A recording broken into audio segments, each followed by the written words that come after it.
आज की जो ट्रिक है हमारी टाइम डिस्टेंस और स्पीड के ऊपर है और यहाँ से बहुत सारे क्वेश्चंस जो हैं इम्पॉर्टेंट क्वेश्चंस हमारे जो है सी टेट एग्जाम में या पंजाब का टेट जो होता है पी टेट जो होता है, ठीक है। इसके अलावा जो भी स्टेट का किसी भी स्टेट का जो टेट होता है, रेलवे के एग्ज़ाम होते हैं, बैंक के एग्ज़ाम्स होते हैं, हर किसी में यहाँ से रिलेटेड एक क्वेश्चन आता ही है। अब इसके कुछ फॉर्मूले हैं। फॉर्मूला नंबर 1 है कि जो स्पीड है वो हमेशा किसके इक्वल होगी, डिस्टेंस अपॉन टाइम के। दूसरा है डिस्टेंस किसके इक्वल होता है, डिस्टेंस का फॉर्मूला होता है स्पीड इनटू टाइम। तो यहाँ से हमें क्या क्लियर हो रहा है, ठीक है, यहाँ से हमें क्लियर हो रहा है कि स्पीड जो होती है वो हमेशा डायरेक्टली प्रोपोर्शनल होती है डिस्टेंस के, ठीक है, डायरेक्ट रिलेशन है ना, ठीक है। ये जो है बहुत इंपॉर्टेंट चीज है, इसके बेस हम क्वेश्चंस करेंगे। नेक्स्ट है, अगर हम देखें तो जो स्पीड का है, ठीक है, वो टाइम के साथ इनवर्स रिलेशन है। इसका मतलब क्या है, ये ध्यान से देखना कि अगर which implies that speed increase करेगी, ठीक है, तो हमारा डिस्टेंस भी क्या करेगा, इस केस में इंक्रीज। अगर स्पीड हमारी डिक्रीज कर रही है, ठीक है, तो डिस्टेंस भी क्या करेगा, डिक्रीज। क्लियर, इतना ठीक है। दूसरा केस जो स्पीड का इनवर्स का है वो है कि अगर स्पीड हमारी इंक्रीज कर रही है तो हमारा जो टाइम है वो डिक्रीज कर जाएगा। क्लियर। अगर स्पीड, इसके बाद का जो ट्रिक सिखाने लगी हूँ वो बहुत सिंपल क्वेश्चंस करने वाला है, ठीक है। स्पीड अगर डिक्रीज करेगी तो टाइम क्या करेगा, इंक्रीज करेगा। ये तो सिंपल सी बात है ना। अगर आप अपनी गाड़ी की स्पीड को इंक्रीज कर दोगे तो टाइम कम लगेगा। अगर आप स्पीड को कम रखोगे तो आपको जहां भी आपने पहुंचना है वहां पे टाइम पहुंचने के लिए टाइम ज्यादा लगेगा। तो स्पीड का डिस्टेंस के साथ डायरेक्ट रिलेशन और स्पीड का टाइम के साथ इनवर्स रिलेशन होता है, इतना आपने याद रखना है। अब इससे बेस्ड जो क्वेश्चंस हैं उन पे आते हैं।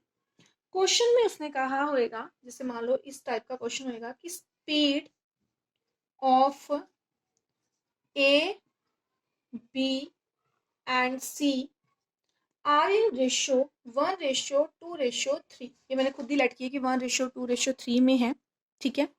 और उसने पूछा होगा कि डिस्टेंस की रेशियो फाइंड आउट करके बताओ, डिस्टेंस की रेशियो कितनी होगी, ठीक है। तो हमने अभी भी क्या सीखा कि स्पीड का डिस्टेंस के साथ डायरेक्ट रिलेशन है, डायरेक्ट, ठीक है। दैट मीन्स डायरेक्ट का मतलब जितनी स्पीड की एबीसी की है उतना ही डिस्टेंस। आपने बिना सोचे यहाँ पे 1:2:3 इसका आंसर लिख देना है, डिस्टेंस का भी। क्लियर। अगर दो की ए और बी की पूछी होगी, मान लो रेशियो ए और बी की, उसने कहा हुआ है कि रेशियो स्पीड की 4:5 दी हुई है, तो डिस्टेंस की रेशियो, ये अगर स्पीड की रेशियो दी हुई है, ठीक है, तो डिस्टेंस की रेशियो भी ए की बी के साथ क्या आएगी, ए एंड बी की क्या आएगी, ए एंड बी की क्या आएगी, 4:5 ही आएगी।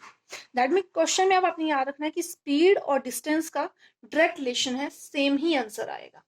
क्लियर। अब एक क्वेश्चन लेते हैं टाइम के ऊपर।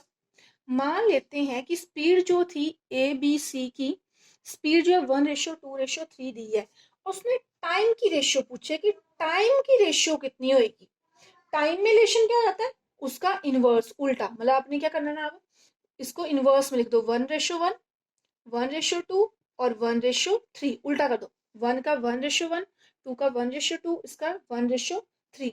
अब इनका हम लेते हैं एलसीएम, 3 1 और 2, 3 2 और 1 का आ जाता है 6 एलसीएम। यहाँ आ जाएगा 6, यहाँ आ जाएगा 3, यहाँ पे आ जाएगा 2, ठीक है। तो अब इसका मतलब क्या है, इसकी रेशियो 6:3:2 है, ठीक है।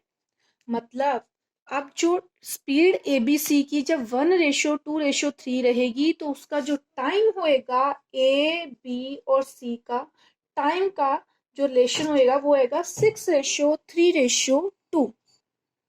अब इस तरह से क्वेश्चन आता है, if speed of car A and B are in 2:3 what will be its time ratio, इसकी टाइम की रेशियो क्या होएगी, ठीक है। तो आपने वैसे तो आंसर में सीधा इसको लिख देना बिना सोचे उल्टा करके 3:2। ठीक है, अब कैसे आया वैसे ही करेंगे। ये तो आ गया सीधा आंसर, लेकिन इसको करना कैसे है, इसको हम क्या करते हैं अपोजिट कर देते हैं 1:2 और 1:3। ठीक है, 6 एलसीएम आ जाएगा, 3:2 बन जाएगा, तो ये हमारे पास आंसर 3:2 इसका आंसर बन गया।